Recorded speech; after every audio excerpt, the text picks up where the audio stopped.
Fala pessoal, tudo bem com vocês? Professor Murilo novamente aqui, né? E no último vídeo sobre implementação computacional, eu fiz ali uma implementação, tá? Na parte da equação do segundo grau, e eu vou trazer mais duas implementações. Lembrando que esses vídeos não são, vídeos para você montar planilhas necessariamente para isso, mas para abrir a sua mente para começar a tentar utilizar esses recursos, por exemplo, Excel ou outra implementação computacional, para os cálculos, e importância, ressaltando a ideia de que o interessante é você aprender conceitos, as ideias que nós temos, e a partir dela você consegue desenvolver procedimentos, ou métodos, seja métodos computacionais, métodos numéricos, ou métodos analíticos. Então você pode desenvolver a partir dessas ideias, desses conceitos. Então, uma segunda implementação, que a gente vai trazer nesse caso, por exemplo, eu estou trazendo essa situação aqui de fenômeno de transportes, porque é uma disciplina que eu estou atuando ativamente esse semestre, então é o que está mais fresco, para a gente trazer exemplos. Mas o que nós temos? Por exemplo, caracterização de regime de escoamento, se o regime é laminar, se ele é turbulento, se ele é transiente, nós temos ali algumas condições. E para isso, normalmente a gente faz o cálculo através, a gente verifica isso pelo número de Reynolds. E o número de Reynolds ele tem ali duas formas de ser obtido. A primeira delas é através do diâmetro da tubulação, o diâmetro hidráulico, vezes a velocidade, vezes a massa específica ou densidade absoluta do fluido, dividido pela viscosidade dinâmica. Ou o número de Reynolds ele pode ser obtido pelo diâmetro hidráulico vezes a velocidade dividido pela viscosidade cinemática. Então a gente precisa realizar esse cálculo. Não são cálculos difíceis, mas eu posso estar criando uma forma de calcular isso. Então como que a gente pode definir? Note que nós temos duas formas. Uma com a presença da viscosidade dinâmica e uma com a presença da viscosidade cinemática. Então é interessante que a gente crie aqui dois espaços. Eu vou criar aqui dois espaços separados, só para que a gente considere as duas formas de a gente fazer isso. Então note que neste primeiro caso, o número Reynolds ele depende, vou colocar aqui, do diâmetro, D, ele depende da velocidade e ele depende, do caso, da massa específica. Eu vou melhorar, vou colocar aqui diâmetro, diâmetro, tem que aumentar aqui.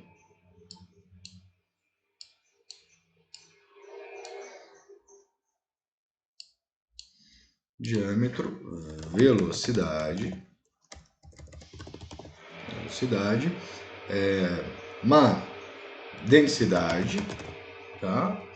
e viscosidade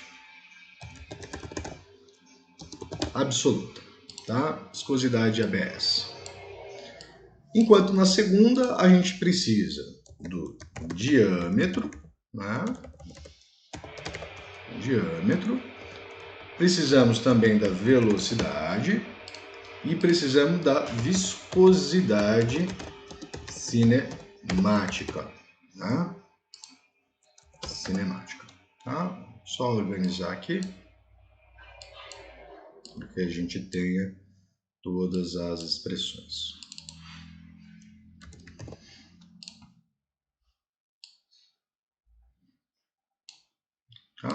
O ideal é que a gente coloque letras, para ficar ali um pouco mais fácil, não ficar ocupando tanto espaço. Mas bom, tá de ótimo tamanho para o que a gente vai precisar fazer neste momento. Então nós temos aqui configurados os valores de entrada. Então isso aqui são chamados das entradas. E como vai ser o Reynolds, então? Eu vou colocar aqui RE na primeira situação e vou colocar RE aqui para a segunda situação. Então, como vai ficar o cálculo do número de Reynolds? Olha lá. Diâmetro vezes velocidade vezes densidade dividido pela viscosidade. Então, eu vou explicar para o Excel que ele vai ter que fazer diâmetro vezes a velocidade vezes a densidade dividido, né, vou colocar aqui um parênteses só por segurança, dividido pela viscosidade. Tá? E vou dar um Enter. Ele vai dar que a divisão por zero não existe, porque não foi dado quem? A viscosidade absoluta. Então ele está considerando essa célula vazia, ou seja, ela considera ela como zero. Tá? E vamos configurar para outra expressão. Né? Então, número de Reynolds vai ser igual ao diâmetro hidráulico vezes a velocidade dividido pela viscosidade cinemática. Tá? Então tenho aqui configurado, né, o cálculo das duas formas do número de Reynolds. Agora eu vou vir aqui para o meu problema. Reatores em conceitos básicos são um tanque contendo um agitador constituído por pás que possibilitam a mistura constante e permitam que sejam realizadas reações químicas em seu interior. Os reatores de água pressurizada são resfriados e moderados por água líquida em alta pressão. Considerando que um reator, o fluxo na tubulação primária seja de 15 metros por segundo, então ele trouxe a velocidade, o diâmetro seja de 0,1 centímetro, né, eu já estava querendo passar para metro, né, e que a viscosidade cinemática da água a 290 graus Celsius é igual a 0,12 vezes 10 a menos 6 metros quadrados por segundo. Determine o coeficiente de Reynolds para o escoamento na tubulação primária e defina o tipo de escoamento que nela ocorre. Tá? Então, o que o enunciado nos traz? Ele traz velocidade, ele traz diâmetro e traz viscosidade cinemática. Então, a gente vai estar utilizando essa expressão que tem 3 variáveis. Tá? Observações. Para funcionar, eu preciso trabalhar com os valores no sistema internacional. Tá? Tem que estar dimensionado. Então, o diâmetro que é de 1 centímetro, eu preciso colocá-lo em metro. Então, 1 centímetro é 0,01 metro. Tá? Digitei o valor do diâmetro. Tá? Qual é a velocidade? A velocidade é 15. Tá? Note que ele continua dando zero porque a viscosidade é nula. Qual é o valor da viscosidade? Tá? Agora aqui tem uma questão dessa potência de base 10. Tá, gente? Então é interessante que a gente coloque igual para que o Excel ele faça o cálculo. Tá? Então a gente vai fazer 0,12 vezes 10 elevado menos 6. Opa, elevado menos 6. Tá? Então eu coloquei o igual porque eu quero que ele faça essa conta. Tá? Ele calcule isso para mim. E vou dar um igual. Ele calculou, tá, esse valor e deu para nós o número de Reynolds. Né? O número de Reynolds, então, nessa situação é de 1.250.000. Tá? 1.250.000. O que caracteriza para nós o regime como sendo turbulento.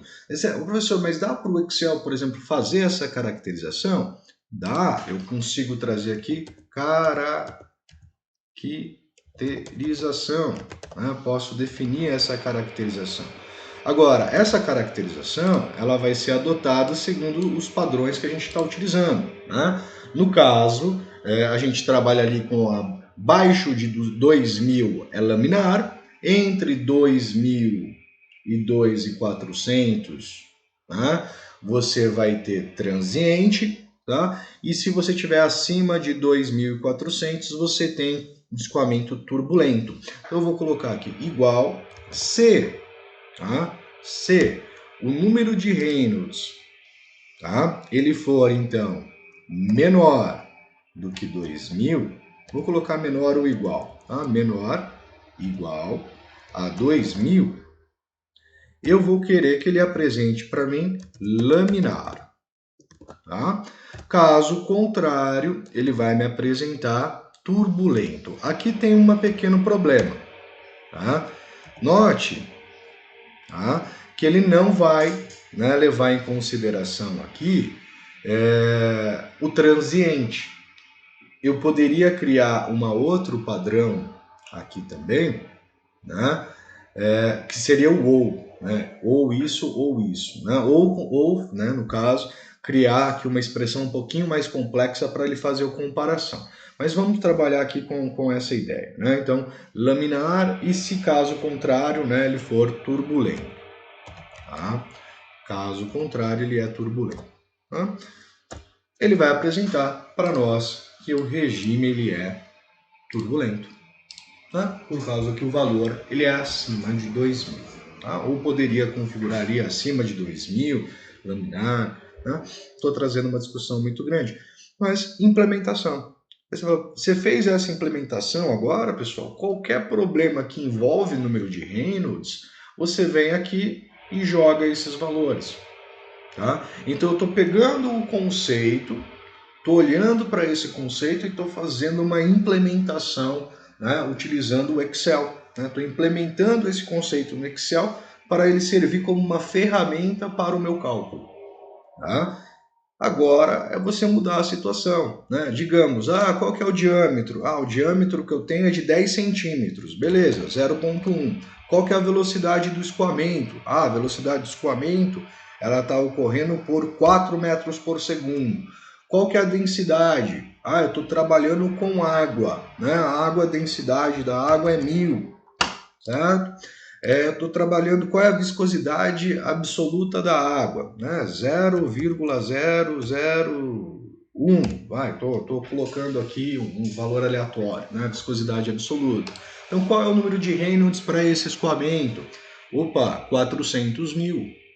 Né? Então, é um regime turbulento. Tá? O que acontece se eu aumentar o diâmetro hidráulico? O diâmetro hidráulico era de 0,1. Olha que interessante, né? Era 0,1. Digamos que eu mude para 20 centímetros. Tá? Eu aumentei o diâmetro, o número de Reynolds aumentou. Tá? Realmente, né? O número de Reynolds ele depende do diâmetro. Tá? Quanto maior o diâmetro, maior vai ser o número de Reynolds. Então, quanto menor o diâmetro, menor o número de Reynolds. Eu falei ali, né, 1 centímetro, né, a gente estava trabalhando, a gente tinha ali 400.000. Tá? A velocidade reduziu, a velocidade é 1 metro por segundo. 100.000. Diminuir a velocidade, diminuiu o número de Reynolds. Tá? Então, você consegue perceber essa dependência das variáveis, né, e o que acontece quando você trabalha com uma com outra. Tá? Vamos então para a terceira implementação, tá? Também, né, falando da equação da continuidade. Tá? O que a equação da continuidade, por exemplo, ela fala? Ela fala que a vazão, né, se você está trabalhando com um fluido incompressível, tudo aquilo, né, em regime estacionário, você tem que a vazão volumétrica nos pontos são sempre a mesma. Tá? Então você tem que a vazão no primeiro ponto é igual à vazão no segundo ponto, que é a vazão no terceiro ponto. E a vazão ela é dada pela velocidade vezes área. Tá? Então nós temos aqui 3 pontos. Tá? Então vamos colocar aqui, né? Vou colocar aqui, mesclar aqui só para a gente ter uns parâmetros. Tá? Mesclei aqui. Eu vou colocar aqui ponto 1. Tá? Vou colocar aqui ponto 2, né? O segundo ponto. E eu tenho ponto 3. Né? Tenho 3 pontos. Deixa eu só fazer uma coisinha aqui para melhorar. Vou colocar aqui uma Arial 14. Então nós temos aqui ponto. O que eu tenho nesse ponto? Eu tenho velocidade 1, área 1.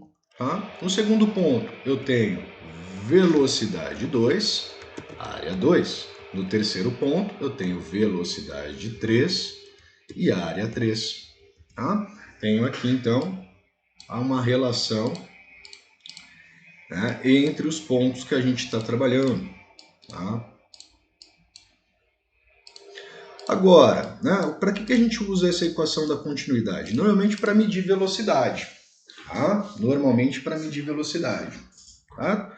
Como que a gente faz, então, cálculo de área? Né? Note que a gente vai precisar da área. Tá? Note que a gente vai precisar da área. Né? Como que a gente faz para fazer o cálculo de área? Né? Como que se calcula a área? Bom, gente, a área, tá? Vou até aqui acrescentar aqui, né? Vou inserir aqui uma... Não foi aonde eu queria, vou inserir aqui, né? Cadê? Inserir. Deixa eu vir para cá. Inserir aqui, lá no ponto 3, né? Como que a gente calcula a área, necessariamente falando, né? A área precisa do diâmetro, né? Então, como que calcula-se uma área? A gente precisa do diâmetro. Então, diâmetro da seção 1, diâmetro da seção 2 e o diâmetro da seção 3. Né? Para calcular o valor da área, é necessário, né? Esses valores, ou diâmetro ou raio, né? Então, como que a gente calcula essa área, né, para que a equação da continuidade funcione? Tá? A área é π, tá? Π, você pode vir aqui pedir π, né, ele vai usar o valor do π, tá? Função π. Ou a gente pode usar uma aproximação, 3,14, né? Então, é π vezes o diâmetro elevado ao quadrado. Então, ó, diâmetro, quem que é o diâmetro? O diâmetro é a nossa N10, né?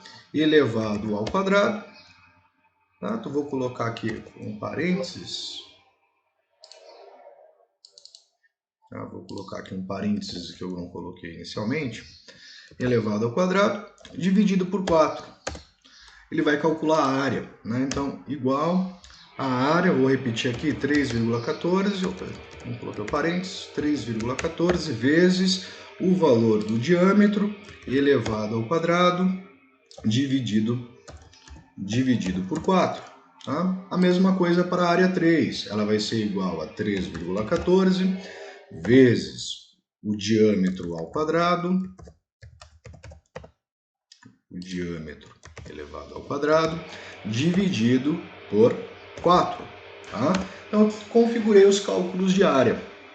Tá? Muito bem. Vamos ver o que nós temos no nosso probleminha, então, né? Um conduto circular, representado a seguir, apresenta duas reduções de sua área de seção transversal e transporta um fluido incompressível em regime estacionário. Sabendo que na seção 1 a velocidade é de 5, velocidade é de 5, tá? Velocidade é de 5, de 5 metros por segundo, e o diâmetro é de 0,5, né? Então 0,5 de diâmetro. Então aqui ele já calculou para a gente a área, então 0,196. Tá? Claro que é uma aproximação aqui, mas nós temos o valor da área.